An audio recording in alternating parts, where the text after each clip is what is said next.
Right now, somewhere in your pocket, a small glass rectangle is waiting. You haven't touched it in 11 minutes. Your hand already wants to reach for it. But the real answer for why is far stranger than notifications or bad willpower. It starts almost 2 million years ago.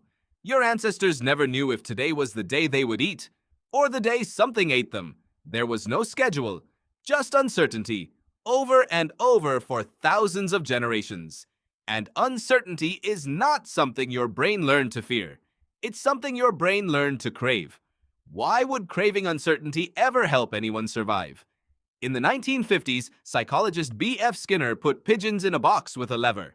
Press it, get a food pellet. Then he changed the rule. Pellets came randomly instead. The pigeons couldn't predict it.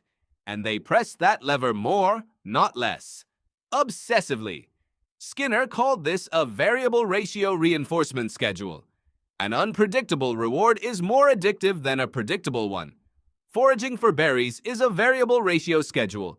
Some bushes are empty, some are full. You don't know until you check.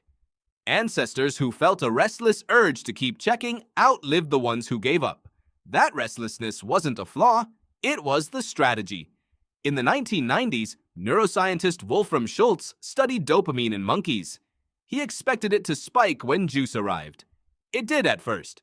But once the monkeys learned a light meant juice was coming, the spike moved. It fired at the light, not the juice. Anticipation, not reward, is what your brain's chemistry actually tracks. Dopamine isn't the feel-good chemical. It's the maybe something good chemical. Every time you unlock your phone, you don't know what's waiting. A message, 40 likes, nothing. That unpredictability isn't accidental design. It's Skinner's lever. It's Schultz's light, firing before any reward arrives. Here's where it gets stranger. For most of human history, you lived among 50 to 150 people. Knowing where you stood with each one mattered, because being cast out didn't mean loneliness, it meant death. Anthropologist Robin Dunbar argued this constant relationship tracking is why human brains grew so large in the first place. Your brain evolved as a social surveillance machine. A notification is a tiny, unpredictable signal that someone might be thinking about you. You're not checking your phone 40 times a day because you're weak. A brain built for tracking a tribe of 150 is now trying to track thousands of strangers, and it can't tell the difference between real danger and a stranger's opinion online. There's one more piece. Curiosity itself kept your ancestors alive. The ones who wandered slightly further found new water, safer shelter. Searching itself, not just finding, activates reward circuitry in the brain.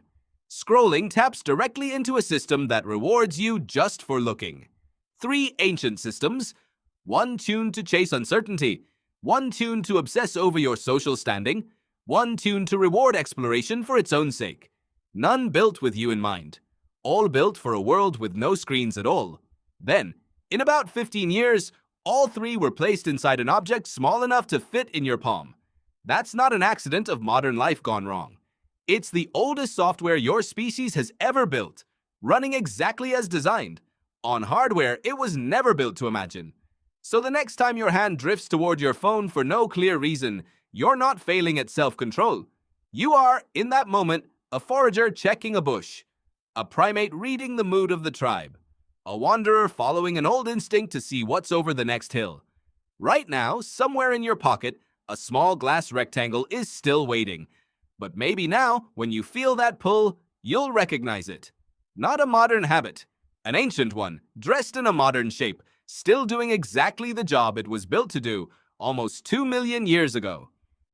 Don't forget to subscribe and give it a thumbs up.